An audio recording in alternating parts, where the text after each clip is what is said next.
children, how are you? Now today, last I think I had taught you something about poetic devices in English. Huh?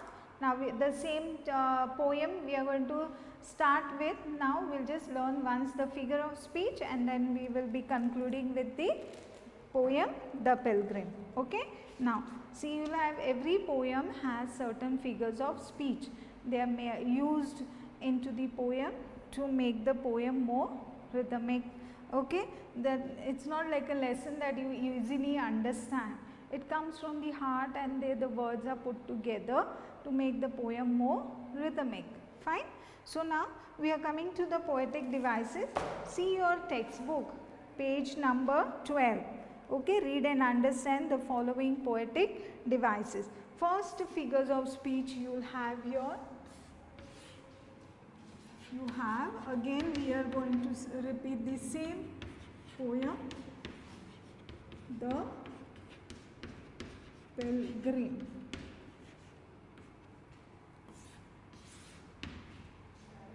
Okay, now you have the figures of speech.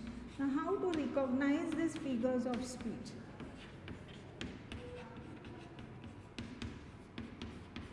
See, now for the exam, this is one short question. You will have the rhyming scheme asked in the exam.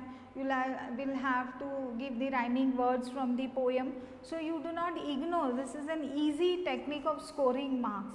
Figures of speech, another compulsory question which you will have into your exams, whether it is 7th standard, 8th standard, 9th standard, 10th standard, 11th, 12th, even further you go for your higher studies in English or anywhere.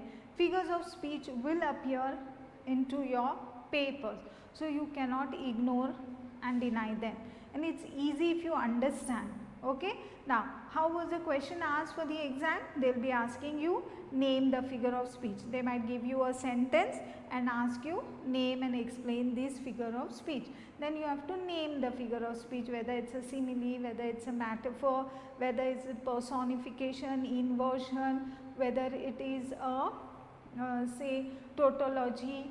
Okay, like this you will just have to, whether it is repetition, you will just have to name the figure of speech, and when they say explain, then you will have to explain why it is tautology, why it is simile, why it is personification, why it is metaphor.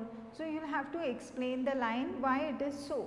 So for that you will have to know first and learn how to recognize the figures of speech. Now in this, as you go further, there will be many more figures of speech which you will find in the poems. Okay, like earlier you have found in the first poem repetition and all that alliteration. Now you go to a little higher version of figures of speech, and henceforth once you remember the technique, that will be helping you for the 9th standard also, helping you for the 10th standard also. This is the ABCD that you learn once. You don't repeat and study again. With all those alphabets, you learn to form words, you learn to form sentences and phrases, and then you read and write. Same way here, figures of speech, once you know the technique and it's the ABCD of the poem or figures of speech, once you know, and then you can use it as easily as possible for yourself. Fine. So first figure of speech that is there into your book, see the page number 12, you have tautology. First one will go for tautology. Now, there are two examples which are given into your book. Okay. The sentence is given, it brought joy and cheer. Now, what you can see here now, you can see that two words, joy and cheer, both refer to the same meaning as happiness. Okay, joy and cheer means happiness. So in a sentence, when you find two or more words referring to the same meaning, the figure of speech is going to be tautology. Clear? When you find that in a sentence, when you find two words or more words giving you the same meaning, that time you will know that the figure of speech is tautology. Now with this reference we are going to find certain sentences also from the poem. Before that there is another example given there, so it will make things more easy for you. See, it is given as, they groaned with aches and pains. They groaned with aches and pains. Now here see, aches and pains both mean the same. It's giving you a pain. It is hurting you. Aches and pains. Meaning for both the words is the same. So here also this sentence refers to as tautology. The figure of speech is tautology. That is the things. Figure of speech means what is used into the poem, in the speech. So that is aches and pains. This sentence is tautology. Okay. In the same way we will find one from the first paragraph. See, a pilgrim going a lone highway. Do you find any two words same? No. Came at evening cold and grey to charge deep, vast, wide. Now see here, deep, vast and wide. Vast and wide. Are these both words meaning the same? Yes. So is that line said to be tautology? Is a figure of speech there tautology? Yes. So to a charge, to a ravine, deep and vast and wide. So this sentence from the poem is the figures of speech. Suppose I tell you, I will give you this first paragraph of 7 lines and I tell you, find the figure of speech, find the figures of speech, yeah, name and explain the figure of speech. Suppose I give you the sentence and I tell you, name the figures of speech, then you have to name figure of speech dash tautology. Explain why it is, because the words vast and wide, which mean the same, are used for better poetic device. See, I will write the word there so that the things are more easy for you. See, to charge deep and vast and wide.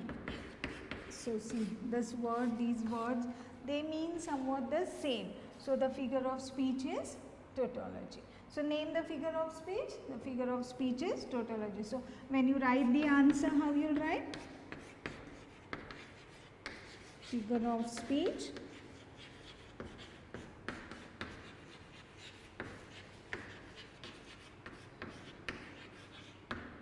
then explanation how you give.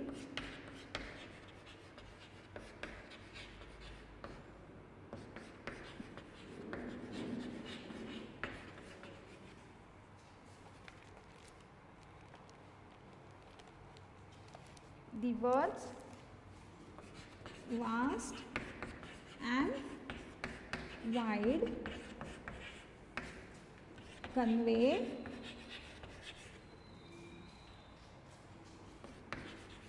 the same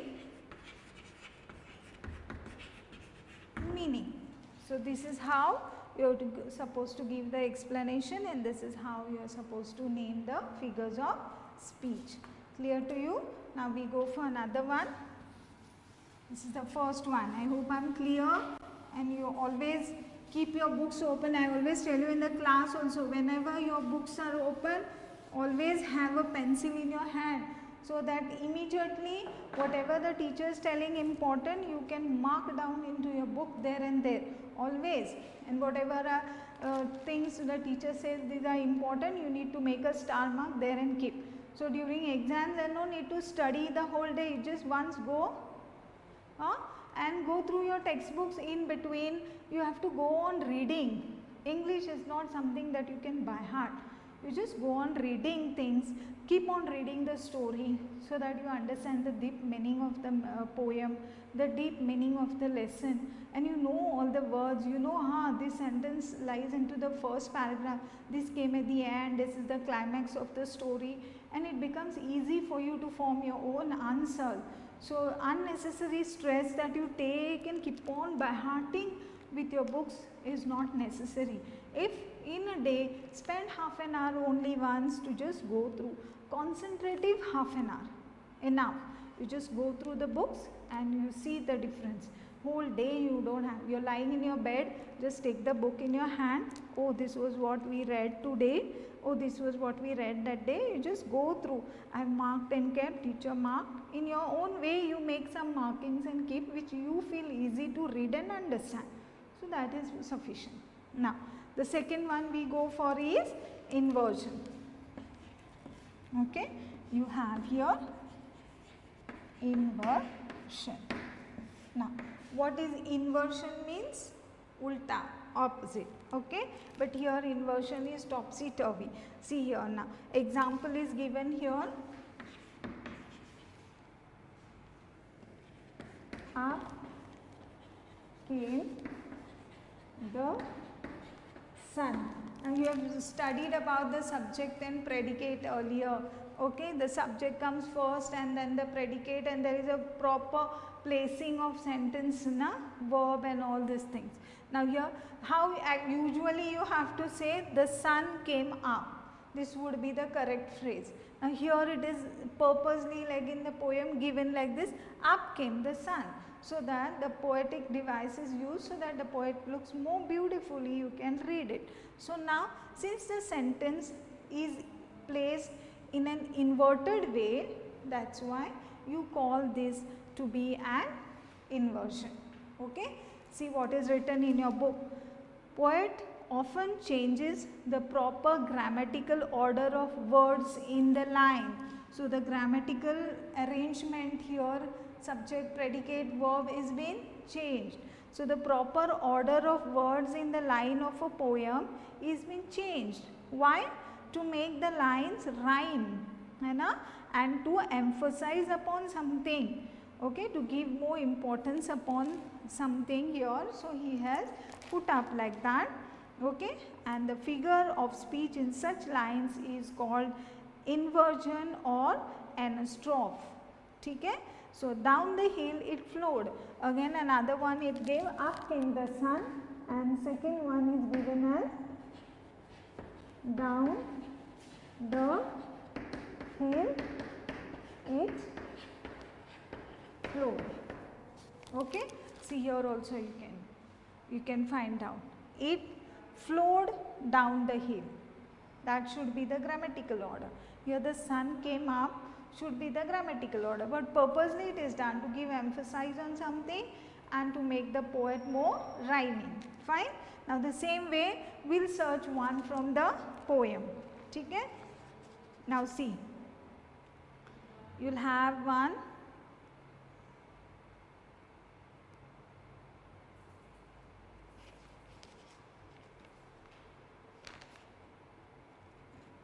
Yeah, see, two we have here.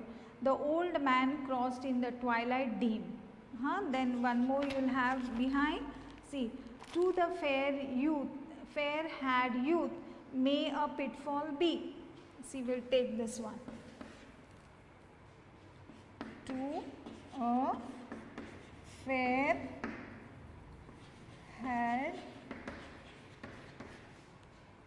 youth, may a pitfall be. Okay? Now see here how it should be. It may be a pitfall to the fair-haired youth. It may be a pitfall to a fair-haired youth. It should have been like that, but the grammatical order has been changed. So this line from the poem gives you the figure of speech inversion. So how you explain? How you will explain to this? What you will write? The grammatical order of lines is being changed to give more emphasis to certain words or to make the poem more rhyming. Okay, so that is the explanation that you are supposed to give. Clear? Then one more I think so you have there. Yeah, you have interrogation, yeah, rhetorical questions. Now these, be very careful with this. Third one, rhetorical question. Most of the time this is a repeated figure of speech for your 9th and 10th standard, especially 10th standard. Most of the time it is been repeated. It is just an interrogation. Interrogate means you question somebody. Okay, you ask certain questions to somebody. So when you find a question mark and you find a question, the figure of speech is interrogation. Now rhetorical question means you question somebody something but do not expect an answer. You just question, what rubbish is this? Suppose somebody has made a mass, I can see, and I say, what rubbish is this? I just question saying, what rubbish is this? Okay, why have you made this mass? When I know it is made and I see how messy the things are. So that time I don't expect any answer from there. So when you don't expect any answer but you question up something, that time it is known as rhetorical question, and it is a figure of speech.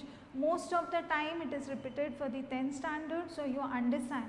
You see the question wherein the answers are not expected in the poem. Okay, it's just asked for you to think, to give a better poetic effect to the poem. Such questions are asked. When such questions are there, you will find them as rhetorical questions, yeah, interrogations. Now, see, there in page number 12, see, when a question is asked in order to create a dramatic effect and not to get an answer in a line of a poem, the figure of speech used is called as interrogation, yeah, rhetorical question. Again I will repeat, to create a dramatic effect and not to get an answer or that certain line of a poem, the figure of speech used here is called interrogation, yeah, rhetorical questions. Mostly they will always end with a question mark. So third one that we are seeing is interrogation, or you have retro.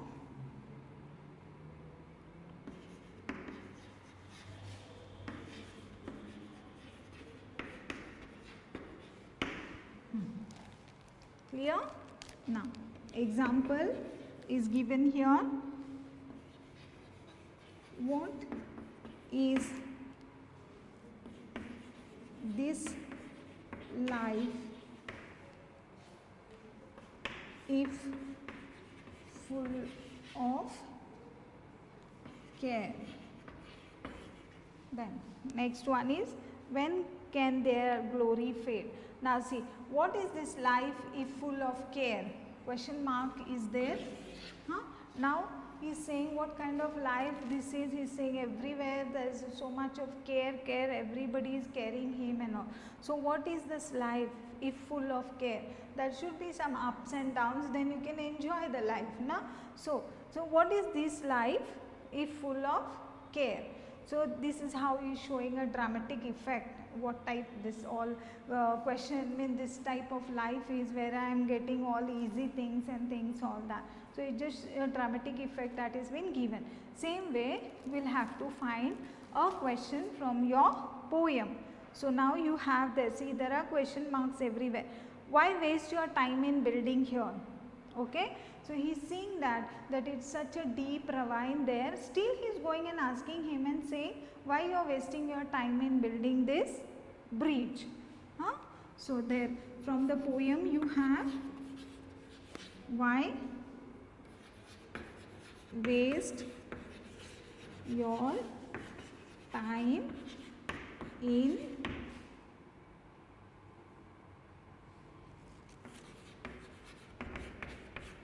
building here, and there is a question mark. So see, this is one interrogation. It is an interrogation figure of speech. Another one you find it as, another one you can find, why build ye here at eventide? That is, why are you, ye means what? You building a bridge here at eventide means in the late evening. Fine. That is another one where you can find as interrogation or rhetorical questions. Fine. Now, with that you are ending with the this. Now, another one you can go for is personification.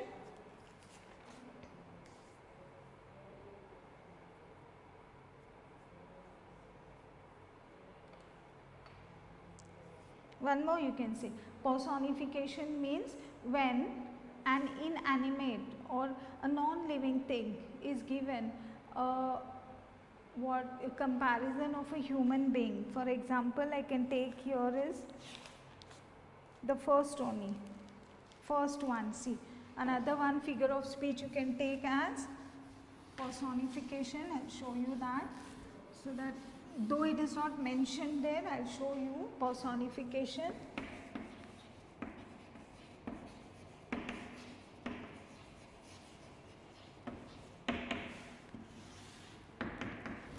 Okay.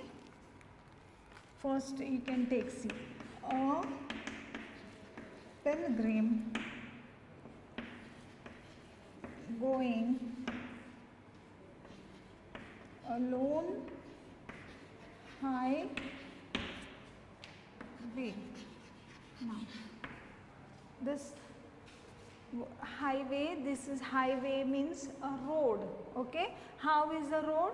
Lonely. So, we are giving here a comparison and showing like how you compare a human being to be lonely, sad and all that, like that. Here a non-living thing, you call it a lonely highway. So, when you call this to be a lonely highway, that time this sentence becomes a personification. That is, wherein a highway, a road is an inanimate word, okay, wherein it has no life. It is just a non-living thing and we are giving him a comparison of a living thing. You compare it like that. That time that figure of speech is called as personification. Okay. Is there anything, another one anywhere more? No. Your journey ends with the close of the day. Fine. So, these are all the poetic devices, that is the figures of speech that you have learned. Fine.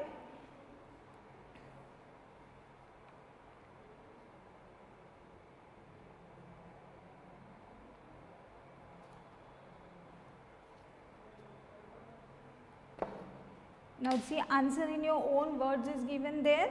Why did the old man have no need to build a bridge across the Chan? So, why actually the youth said that, but why do you feel there was no need for him to build a bridge across the Chasma here? Why he should have not built? Because most of the people thought, I have already crossed and gone and it is already late evening, already an old man. So, we think, why go and help others and land ourselves into problems? Our thoughts are like this. But he was not an selfish man. He was a man of experience, a wise man who always thought about others and felt that he needed to help others so that they do not face the same problem that he had faced. So, why did the old man have no need to build? You say the old man had no need to build a bridge there because it was late evening. He was already old man, aged man, okay, and he was supposed to, he had already crossed it. So, once he had crossed, there was no need for him to go and waste his energy and time in doing that. Now, what explanation did he give to the fellow pilgrim for his thoughtful deed? He said that if I don't build this, some another youth who is inexperienced, who is careless, who does not have much knowledge, this ravine could be a trap for him, a pitfall for him, and he could have faced many problems. It means that if I don't guide anybody in a correct way, and if I can see that something is going wrong and I don't help somebody, then that person could land into a problem. Okay. Now, what message does a poem convey to all of us?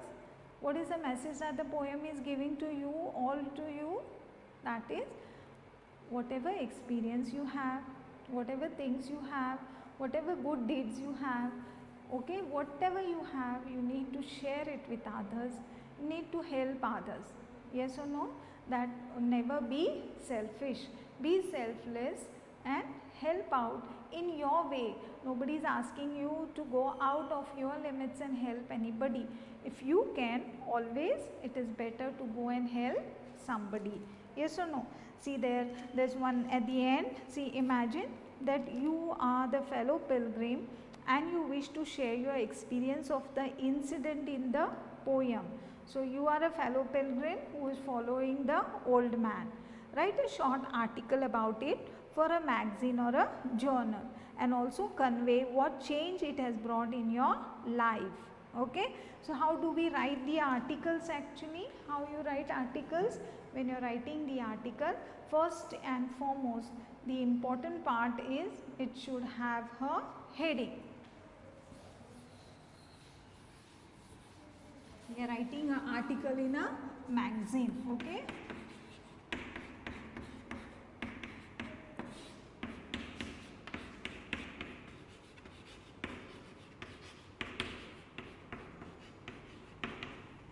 When you are writing an article in a magazine, first thing is it should have a heading or the title. Fine.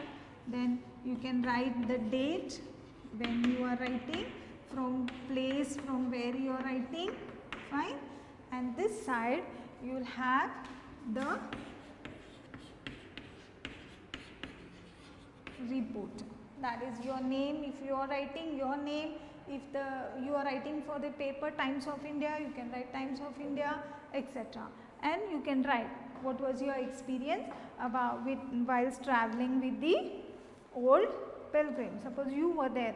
Instead of that, youth who questioned him why you are building a bridge since you have already crossed the ravine. Okay.